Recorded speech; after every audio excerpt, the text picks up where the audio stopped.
I'm Rashi Chowdhary. I'm a nutritionist and I'm a diabetes educator. Today we're going to cover a really important topic, and it's how you can actually improve your relationship with food by actually improving the relationship you have with yourself first. I really believe in the concept of food psychology.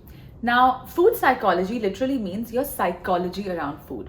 How you feel about food, how you think about food, what are the emotions that come into your body when you actually think about, say, a piece of cake. It's so important to know how you're feeling around food, because I think we people tend to express ourselves a lot through something external. And think about it, right? Food is the most easiest way to express ourselves. One, because we're connected with it all the time. Two, because when we are not feeling so great inside and we're feeling uncomfortable or there's some kind of discomfort, food is the easiest thing to grab to feel comfortable and to soothe ourselves, because that's also one of the things that we were brought up, like we were taught this through our caregivers, right? You fall down, you get hurt, your mom picks you up and says, oh, you know what? I'm going to give you a piece of cake, or I'm going to give you some chocolate so you feel better.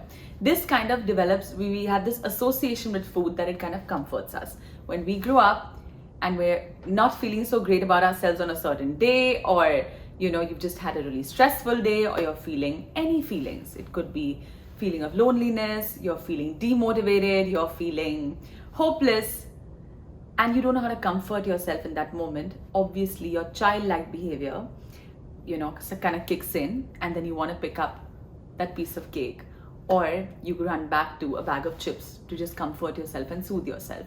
Now, when we're adults, obviously this behavior doesn't work for us, right? Because there's so much learned stuff and so many learned experiences that we've had where we start associating a whole lot of guilt with food. And obviously we have other issues that we're trying to deal with as well. Some of us have PCOS, someone has endometriosis, someone just has weight to lose. So this childlike behavior doesn't work for us over time. Now, this is what I mean by fixing your relationship with food. It's going to start by fixing that relationship with yourself that you have, that wounded child you have inside of you. Only when you heal that bit, that's when your relationship with yourself heals, and then eventually you'll notice not just in food, but all your other external relationships start to heal. So one of the ways you know that your food psychology is messed up is if you're struggling with extremes, you're constantly guilty, you're constantly looking for the next diet to pick up, you're just not comfortable with where you are and how you feel around food.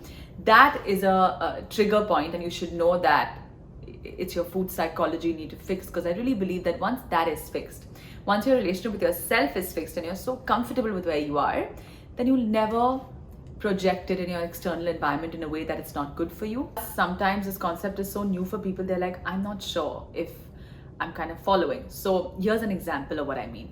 If you constantly find yourself being in extremes, so for example, I meet a friend and she's lost a whole lot of weight, but I'm also trying to lose weight, or I'm trying to take care of myself or whatever. And I suddenly see her, obviously I'm happy for her, maybe not, whatever that thing is. Suddenly something external has happened, and that makes you question what's going on with you. So either you will eat lesser because you're not feeling good enough at that point because you've seen something happen externally, or you'll eat too much because you want to numb the pain. And these are the extremes we are constantly living in, So either you want to punish yourself because you feel you haven't done enough to, drop the weight, or you want to overeat because you're feeling so overwhelmed by the fact that you haven't lost weight, you want to feel comforted. So being in these extremes is not a good idea, and I think this is where the birth of these crazy extreme diets happen, or crazy extreme lifestyle habits happen. There are so many different ways to approach this, and I think the relationship with you actually have with yourself, it's a lifelong process, right? We keep evolving all the time. But as of now, here's what I use for myself and with a whole lot of my clients, and it's a 4-step process. The first thing is honesty.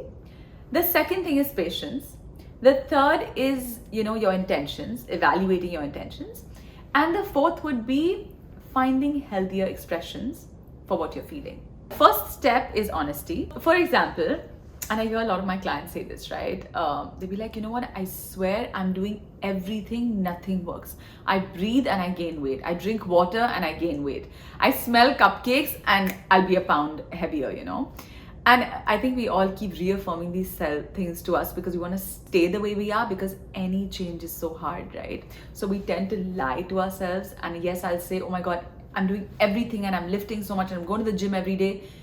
But actually, if I sit with myself, and the best way to do this is to maintain a food diary, a lifestyle diary type of a thing. Put the stuff down. Anything you eat, if, for example, you're trying to lose weight and it's just not happening, start actually looking at what is it that you're doing all through the day. Is it your sleep that's off? Is it the water? You're probably not hydrated. You probably have a hormonal condition which you're not fixing, or you probably just don't know about. But figure out what is it that's holding you back, rather than constantly being in the victim zone, because that's not going to help, right? That's one of our shadow types we love nurturing. Being a victim is just easier than doing something about it. So the first thing is just be honest with yourself. Be accountable for the actions you're taking towards, getting there.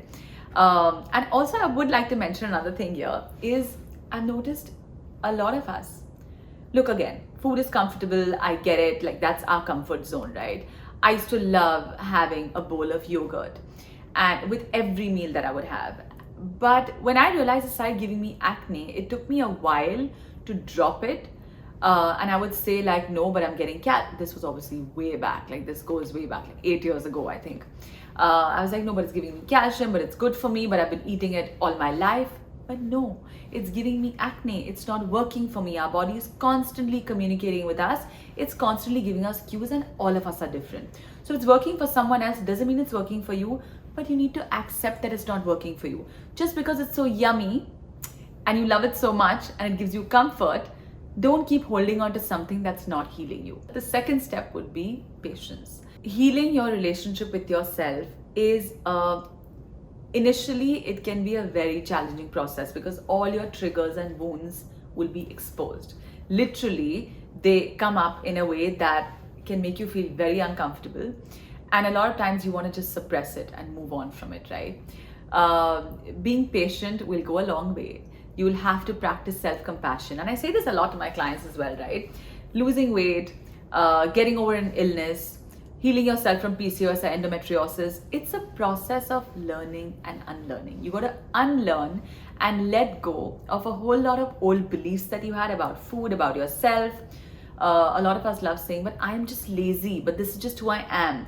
But no, you're not. It's not getting you somewhere. It's not getting you anywhere, So you have to kind of let go and shed away, shed all these old beliefs and take on the new ones, and that will take a while.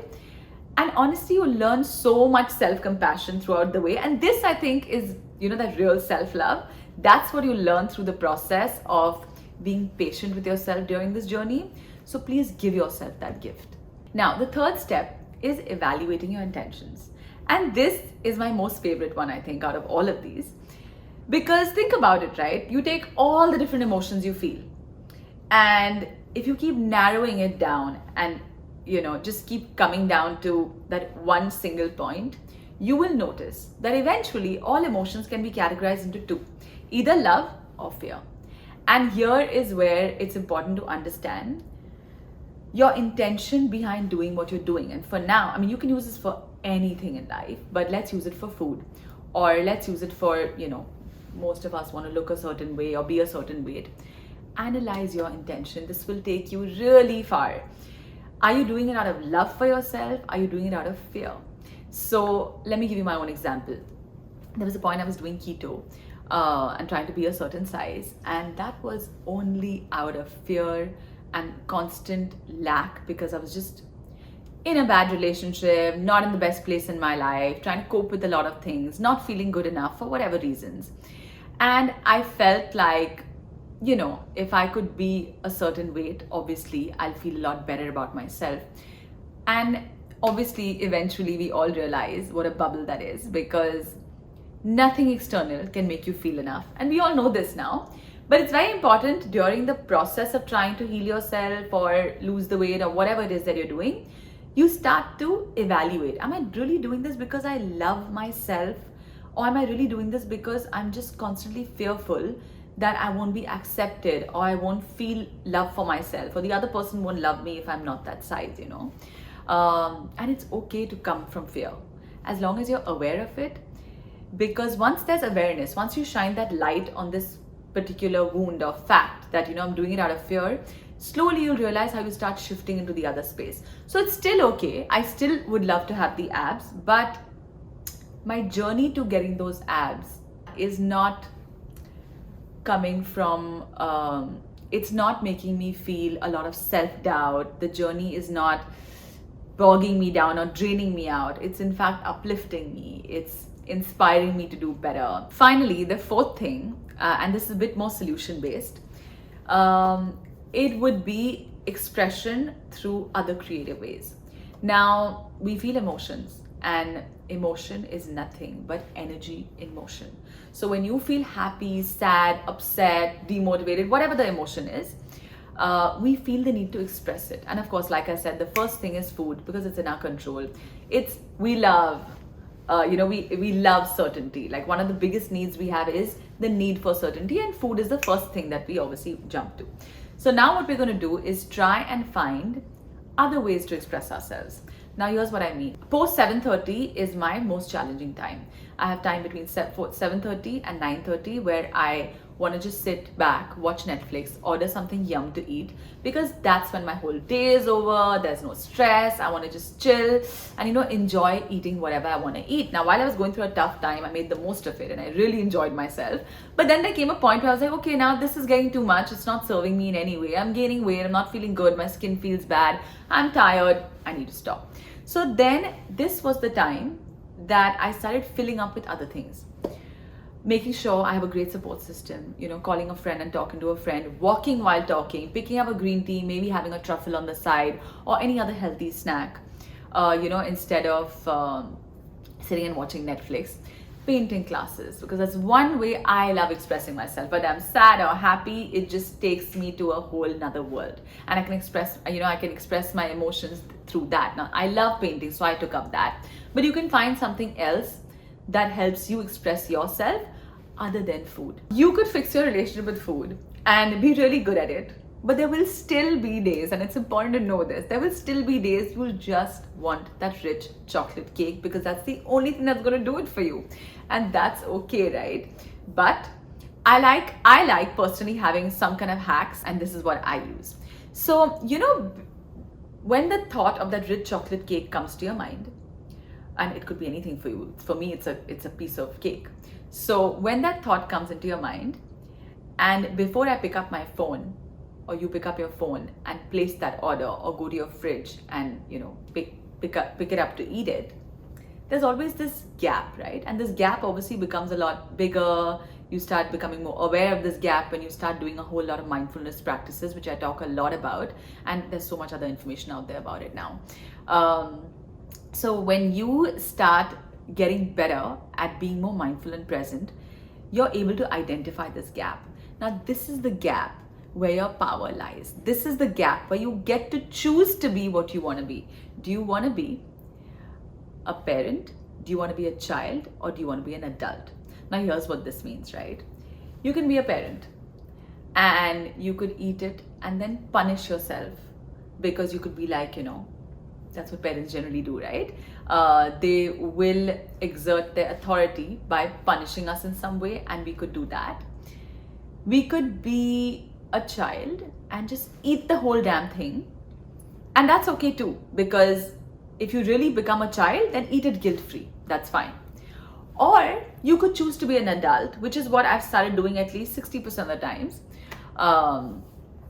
40% I think I would just be a child and just eat it without guilt. But there are 60% of the times I do try and be an adult with myself, where I will either eat half, I will either eat a healthy truffle, or I will order something like a healthier version of whatever I want. It could be a healthier burger, it could be a healthier gluten-free, dairy-free cake. But it's important that we always move into this adult space, because that's where we really are. We need to understand we're not children anymore, because it's very easy to be the child, but the problem with us is we're actually adults. So then we attach a whole lot of guilt to what we eat, and then the whole process is lost, right? If you go by food psychology, if you actually go by how, the way we feel about food, it actually affects our digestion as well. So if you're going to eat that cake with a whole lot of guilt, your body's not going to digest it properly. But if you're going to eat it like an adult, and you're going to eat either half or like I said, a healthier version, then at least there's some form of damage control. So I think the most important conversation we're having constantly throughout the day is the one that we're having with ourselves up here, right? And negative food talk has become so common.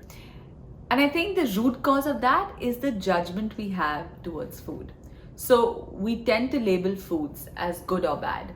And when we label something as bad, then obviously when we see it, or when we are, when someone else is eating it, we get tempted. And then you want to just go all out and eat it. And then of course there's that guilt and the whole cycle starts again, right? So I think it's really important that we stop judging foods as good or bad. And I've learned this the hard way. For me, it was about gluten and dairy and sugar. And my head, it was like it gave me endometriosis, it gives me acne and all of those things. But now, because the judgment is gone, I'm able to enjoy that piece of cake, but automatically there's a sense of balance that comes in. I know when to stop, I don't go overboard, and it's one of the best things for my mental health.